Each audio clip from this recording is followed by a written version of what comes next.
V എസിനെ കുറിച്ച് സംസാരിക്കുമ്പോൾ വി എസ് എപ്പോഴും കമ്മ്യൂണിസ്റ്റ് പാർട്ടിയിലെ CPIM-ലെ വിഭാഗീയതയിൽ ഒരു സ്ഥാനത്തുണ്ടായിരുന്ന അല്ലെങ്കിൽ ഒരു പക്ഷത്തുണ്ടായിരുന്ന ആൾ കൂടിയാണ്. 1990-കളുടെ തുടക്കം മുതൽ നമുക്കറിയാം കേരളത്തിലെ CPM-ൽ കടുത്ത വിഭാഗീയത, ഏറ്റവും കുറഞ്ഞത് 2005-ലെ മലപ്പുറം സമ്മേളനത്തിലെ വലിയ പൊട്ടിത്തെറി വരെയും ഉണ്ടായി. പക്ഷേ വി എസ് ഒരു ഭാഗത്ത് പലപ്പോഴും ചിറകരിയപ്പെടുമ്പോഴും ഒരിക്കലും അദ്ദേഹം പോരാട്ടം കൈവിട്ടിരുന്നില്ല എന്നുള്ളത് കൂടി എങ്ങനെ കാണണം? പോരാട്ടം കൈവിട്ടിരുന്നില്ല. അതുപോലെ തന്നെ വി എസ് പക്ഷേ ഈ പാർട്ടിക്കകത്ത് തന്നെ നിന്നുകൊണ്ട് ഈ പോരാട്ടം നടത്തുക എന്നുള്ളത് വി എസ് എപ്പോഴും ശ്രദ്ധിച്ചിട്ടുള്ള ഒരു കാര്യമാണ്. ഇപ്പോൾ ആലപ്പുഴ സംസ്ഥാന സമ്മേളനം നടക്കുമ്പോൾ അവിടെ ആലപ്പുഴ സംസ്ഥാന സമ്മേളനത്തിന്റെ ആ സമ്മേളന വേദിയിൽ നിന്ന് വി എസ് അച്യുതാനന്ദൻ ഒരു ദിവസം തിരുവനന്തപുരത്തേക്ക് പോരുകയാണ്.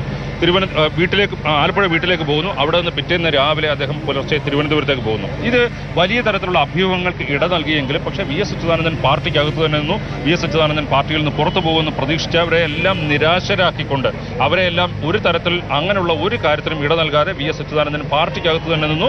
പാർട്ടിക്കകത്ത് അദ്ദേഹത്തിന് അഭിപ്രായ വ്യത്യാസം ഉണ്ടാകുമ്പോൾ അതിനെ ഏതറ്റം വരെയും കൊണ്ടുപോകാൻ വി എസ് അച്യുതാനന്ദൻ ഒരിക്കലും മടിച്ചിരുന്നുമില്ല.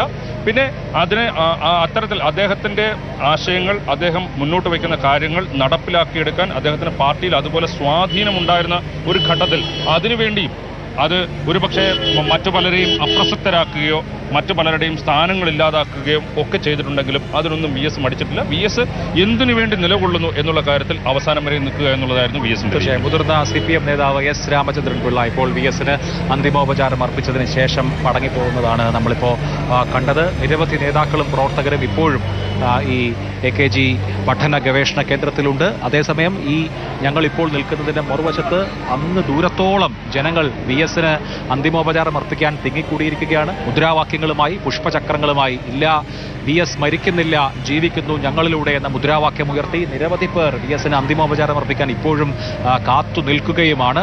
ആ അണമുറിയാത്ത ജനപ്രവാഹം വി എസിനെ ഒന്ന് കണ്ടു തീർത്തിട്ട് വേണം ഇന്നത്തെ ഇവിടുത്തെ പൊതുദർശനം അവസാനിപ്പിക്കാൻ. നാളെ പകൽ ദർബാർ ഹാളിൽ വി എസിന്റെ ഭൗതിക ശരീരം പൊതുദർശനത്തിന് വയ്ക്കുന്നുണ്ട്. പക്ഷേ ഇന്ന് രാത്രി തന്നെ തിരുവനന്തപുരം ഉറങ്ങാതെ, അണമുറിയാതെ AKG പഠന ഗവേഷണ കേന്ദ്രത്തിലേക്ക് ഒഴുകി വരികയാണ്. കേരളത്തിന് എന്തായിരുന്നു വി എസ് എന്ന് പ്രഖ്യാപിക്കുന്നുണ്ട് ഈ ജനക്കൂട്ടം വി എസിനെ അഭിവാദ്യം ചെയ്ത് കഴിഞ്ഞാൽ മാത്രമേ അദ്ദേഹത്തിന്റെ ഭൗതിക ശരീരം ഇവിടെ നിന്ന് വീട്ടിലേക്ക് കൊണ്ടുപോവുകയുള്ളൂ. തിരുവനന്തപുരം നമ്മൾ ഇത്രയും വലിയ ജനക്കൂട്ടം ഇവിടെ ഉണ്ട്, മുദ്രാവാക്യങ്ങൾ മുഴങ്ങുന്നു എന്നുള്ളതിനപ്പുറത്ത് ശാന്തമാണ്. തിരുവനന്തപുരം ശാന്തമായി വി എസിന് വിട നൽകുകയാണ്.